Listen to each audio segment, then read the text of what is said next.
ध्यान लगाने मैं चलूं, ध्यान लगे ना मेरा। हे बुद्ध, आप ही कर दो पार मेरा ये बेड़ा।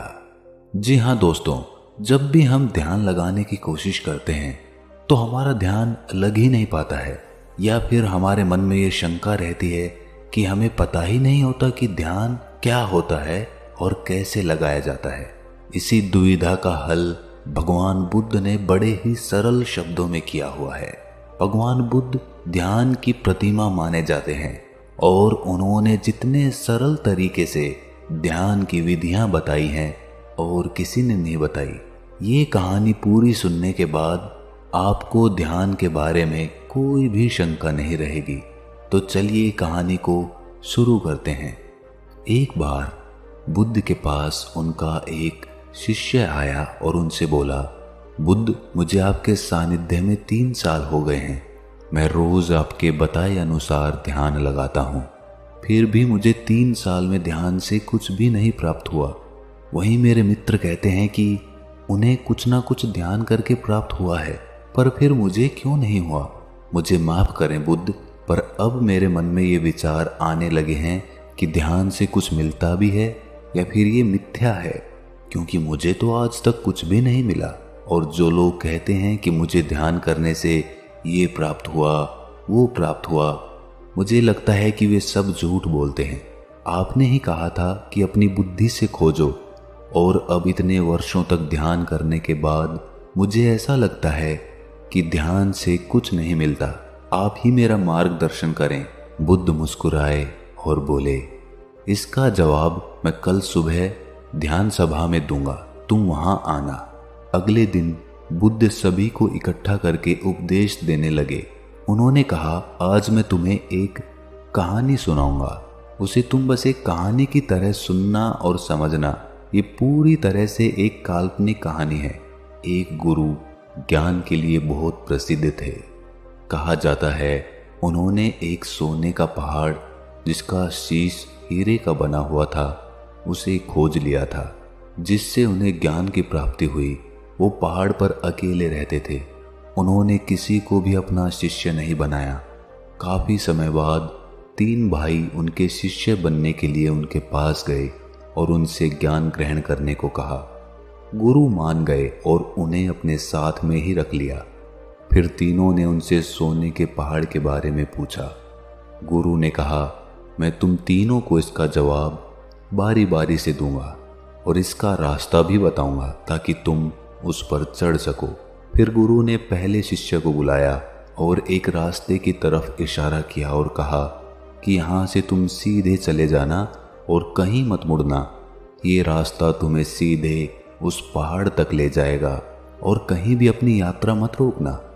वो शिष्य अपने गुरु का आशीर्वाद लेकर यात्रा के लिए निकल पड़ा। रास्ते में उसे काफी कठिनाई हुई। उसके पाँव में कांटे चुभे, कुछ कीड़े मकोड़ों ने भी उसे काटा, कुछ जंगली जानवरों से भी उसका सामना हुआ, पर वो जैसे तैसे जंगल पार कर रहा था। तभी रास्ते में उसे भूख लगी। उसने जंगल में कुछ खाने का इंतजाम किया। खाना खाकर फिर से वो आगे बढ़ गया। उसके बाद वो एक मरुस्थल में पहुंच गया। वो काफी बड़ा था। उसके पास खाने के लिए थोड़ा सा खाना बचा हुआ था, लेकिन उसके पास पानी नहीं था और वो प्यास से बहुत व्याकुल हो रहा था। फिर भी वो चलता रहा। चलते चलते अंत में वो बेहद थक गया। अब उसके लिए प्यास सहना नामुमकिन हो गया था। उसके मन में अब ये सवाल आने लगे कि कहीं गुरु ने उसे कोई गलत मार्ग तो नहीं बता दिया। अब धीरे धीरे उसका चेहरा मुरझाने लगा और गला सूखने के कारण वो वहीं मरुस्थल में गिर गया। तभी अचानक से वहां बारिश की बूंदें गिरने लगी। वो उठा और तुरंत अपना बर्तन भरने लगा और अपनी प्यास बुझाई और फिर से आगे बढ़ गया। अब वो एक नदी के किनारे पहुंच गया था। नदी पार करने के लिए उसने एक नौका बनाई और उसे पार करने लगा। तभी वहां एक बवंडर आ गया और उसकी नाव उसमें डूबती चली गई। वो आदमी भी पानी में डूबने लगा और डूबते हुए सोचने लगा कि गुरुजी ने ये कैसा मार्ग बताया है। यहाँ तो बार बार मैं मौत के करीब जा रहा हूँ। अब तो पक्का ही मैं नहीं बचूंगा। तभी वहां पर कुछ लोग पहुंच गए और उस शिष्य को बचा लिया। वो पास के गांव के मछुआरे थे, इसलिए उन्होंने उस शिष्य को अपने घर ले जाकर खाना खिलाया और कुछ खाना खाने के बाद उसे आगे के रास्ते के लिए थोड़ा सा खाना दे दिया।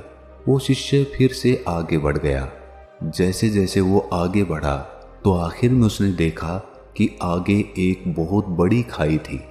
उसे देखकर वो जोर से चिल्लाकर बोला, गुरु ने मुझे गलत रास्ता दिखाया है। हीरे के शीश वाला सोने का पहाड़ तो छोड़ो, यहाँ तो कोई रास्ता तक नहीं है। मेरी सारी मेहनत व्यर्थ हो गई। और वो वापस यात्रा कर गुरु के पास पहुंच गया और कहा, आपने मुझे गलत मार्ग क्यों बताया? वहां तो कोई पहाड़ ही नहीं था, बस एक जंगल, मरुस्थल, नदियां और खाई के अलावा कुछ नहीं था वहां पर। गुरु ने कहा, तो तुमने इन सब से क्या सीखा? शिष्य ने कहा, मैं कुछ सीखने थोड़ी गया था, मैं तो उस सोने के पहाड़ को खोजने गया था जो मुझे मिला ही नहीं। उस रास्ते से मैं क्या सीखता? रास्ता लंबा था, बेहद कठिन था। उसे पाने की चाह में मैंने सब पार कर लिया, लेकिन इतनी मुश्किलों के बाद भी मुझे कुछ नहीं मिला। तब गुरु ने कहा, तुम रुको, मैं तुम्हारे दूसरे भाइयों को भेजता हूं। शिष्य ने कहा, उन्हें भी वहां कुछ नहीं मिलेगा। अरे वहां पर कुछ है ही नहीं, उन्हें क्या मिलेगा वहां? तब गुरु ने अपने दूसरे शिष्य को आशीर्वाद दिया और वो भी उस मार्ग पर निकल गया। कुछ दिन के बाद वो भी वापस आ गया। तब गुरु ने पूछा, तुम्हें वो पहाड़ दिखा? शिष्य ने कहा, नहीं, मुझे कोई पहाड़ नहीं दिखा, वहां तो बस एक खाई थी। मुझे लगा शायद मैं आपके बताए रास्ते से भटक गया हूं, इसीलिए मैं आपसे रास्ता पूछने आ गया। तब गुरु ने पूछा, तुमने इन सब से क्या सीखा?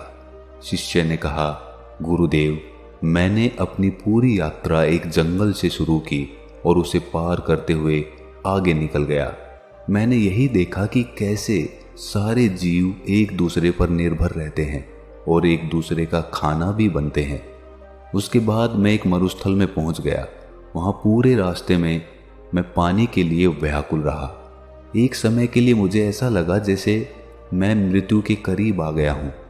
तब मैंने समझा कि जीवन का मोल क्या होता है, एक एक सांस की कीमत क्या होती है। तब मैंने आकाश से अमृत को बरसते देखा। तब उस पानी को पीकर मुझे वापस जीवन मिला। वो पानी बेहद मीठा था। तब मुझे एहसास हुआ कि पानी ही असली अमृत होता है। उसके बाद मैं एक नदी के पास पहुंचा। वो बेहद सुंदर थी। उसका पानी बहुत बहुत साफ था। वहां पर बने बांस के पेड़ों को काटकर मैंने एक नौका बनाई, जिसके द्वारा मैं उस नदी को पार कर रहा था। तभी वहां पर एक बवंडर आ गया। मैं डूबने लगा। तब मुझे कुछ मछुआरों ने वहां पर बचा लिया। तब मुझे एहसास हुआ कि मुसीबत के सामने हम हमेशा चाहते हैं कि कोई हमारी मदद करे, लेकिन हम कभी किसी की मदद नहीं करते। उसके बाद उन मछुआरों ने मुझे अपने घर ले जाकर भोजन कराया।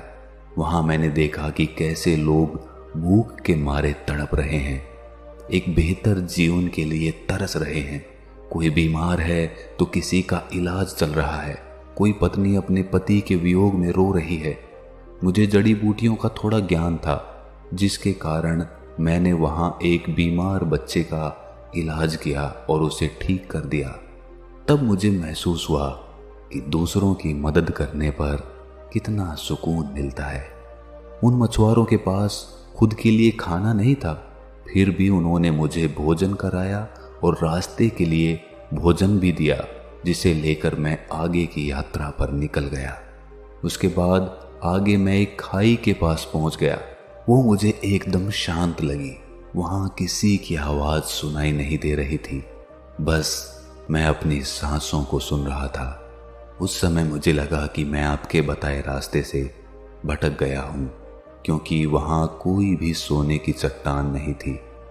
तब मैं वापस आपके पास आया, दोबारा से सही मार्ग पूछने के लिए। शिष्य ने कहा, हे गुरुदेव, क्या मैं गलत मार्ग पर चला गया था? गुरु ने कहा, नहीं, तुम बिल्कुल सही मार्ग पर गए थे और जल्द ही तुम्हें वो पहाड़ भी मिल जाएगा। तब गुरु ने अपने तीसरे शिष्य से पूछा, क्या तुम भी पहाड़ खोजना चाहते हो? तब शिष्य ने कहा, गुरुदेव, मुझे उस रास्ते पर पहाड़ मिलेगा या नहीं ये तो मैं नहीं जानता, लेकिन मेरे शिष्य भाइयों ने जो वहाँ के बारे में बताया है मैं उसे जानना चाहता हूँ। तब तीसरा शिष्य गुरु का आशीर्वाद लेकर यात्रा पर निकल पड़ा। कुछ दिन बाद वो शिष्य वापस आया।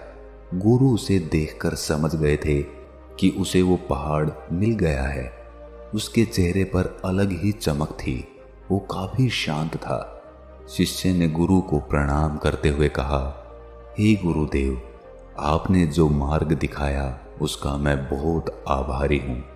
मुझे वो सोने का पहाड़ मिल गया है जिसका शीश हीरे का बना हुआ है। ये सुनकर बाकी दोनों शिष्य बोले, क्या तुम्हें वो खाई मिली? तीसरे शिष्य ने कहा, हाँ, मुझे मिली थी। मैंने भी वो सब अनुभव किया जो तुमने किया था।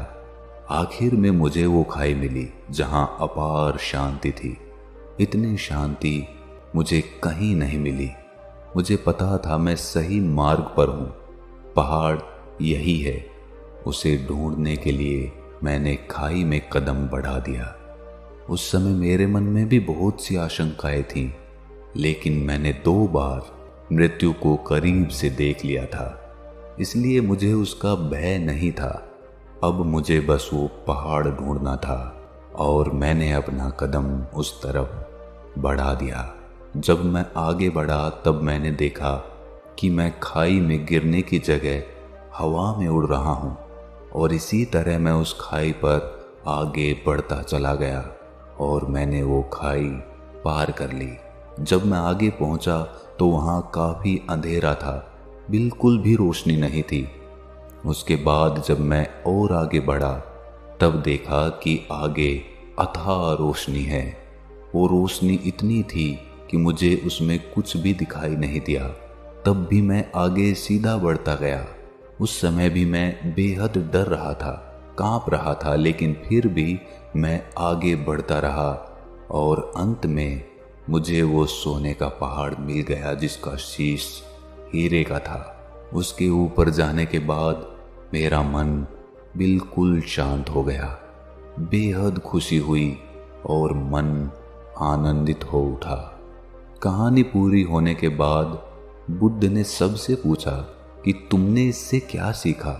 तब बुद्ध के शिष्य उनके सामने हाथ जोड़कर खड़े हो गए और कहा कि हे बुद्ध, उन तीनों शिष्यों के गुरु ने जो रास्ता उन्हें दिखाया था वो रास्ता उनके अंतर्मन का था। पहले शिष्य की लगन और निष्ठा सही थी, लेकिन वो महत्वाकांक्षी था। उसने मार्ग में आई किसी भी चीज से कुछ भी ज्ञान प्राप्त नहीं किया। वो पूर्ण रूप से महत्वाकांक्षी हो गया। उसके मन में बस वो पहाड़ चल रहा था, जिसकी वजह से वो आसपास की चीजों से कोई भी सीख नहीं ले सका, जबकि उसके आसपास ज्ञान ही ज्ञान था। दूसरे शिष्य ने सब देखा और समझा कि प्रकृति कैसे काम करती है, जीवन कैसे जिया जाता है, मौत के समय कैसा लगता है। उसने मौत और सांसों के मूल्य को समझा। उसने अमृत को पहचाना कि पानी ही अमृत है। वो आखिर तक गया और उस छोर से वापस आ गया जहां उसे मंजिल मिलनी थी। वो उस खाई को देखकर घबरा गया जिसकी अथाह शांति उसको पसंद आई थी, लेकिन वो ये नहीं समझ पाया कि वही उसका रास्ता है और वो उसे गलत मार्ग समझकर गुरु के पास वापस लौट आया। लेकिन इस यात्रा से उसने कुछ पाया, लेकिन तीसरे शिष्य के मन में उस पहाड़ को पाने की कोई जिज्ञासा नहीं थी। वो तो बस उस मार्ग को जानना चाहता था, उसे देखना चाहता था जो उसके साथियों ने देखा था। आखिर में वही हुआ, उसने हर चीज अनुभव की। फर्क बस इतना था कि वो उस खाई की गहराइयों में चला गया जहां एकदम अनंत शांति थी।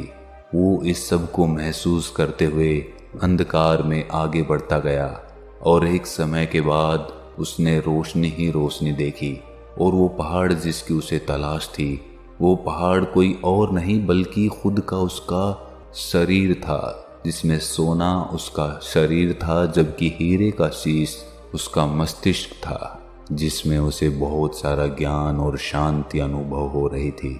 अब जिस शिष्य ने बुद्ध से कहा था कि उसने 3 साल में ध्यान से कोई भी चीज प्राप्त नहीं की, वो बुद्ध से जाकर बोला कि मुझे माफ कर दें, पहले मैं आपका पहला शिष्य बना हुआ था, लेकिन अब मैं कोशिश करूंगा कि आपका दूसरा शिष्य बनकर दिखाऊं। अब मेरे मन में कोई भी दुविधा या सवाल नहीं है। दोस्तों, हम सब का ध्यान मंजिल की तरफ होता है, लेकिन असली आनंद तो रास्ते का होता है, मार्ग का होता है। और जो व्यक्ति मार्ग का आनंद लेते हुए मंजिल का सफर तय करता है, वो मंजिल तक पहुंचते पहुंचते ही अथाह शांति को प्राप्त कर लेता है। और जो आदमी सिर्फ मंजिल पर पहुंचने की चिंता करता है, वो मार्ग का आनंद ही नहीं ले पाता। इसीलिए मंजिल से ज्यादा मार्ग जरूरी हो जाता है। अगर आपको ये कहानी थोड़ी सी भी ज्ञानवर्धक लगी तो इसे अपने सगे संबंधियों और दोस्तों के साथ शेयर ज़रूर करें, और ऐसी ही ज्ञानवर्धक कहानियाँ सुनने के लिए हमारे चैनल को सब्सक्राइब कर लें और इस वीडियो को लाइक ज़रूर कर दें। तो मिलते हैं अगली कहानी में, तब तक के लिए अपना ख्याल रखें। सभी कहानियाँ देखने के लिए कृपया हमारे चैनल को लाइक, शेयर और सब्सक्राइब जरूर करें।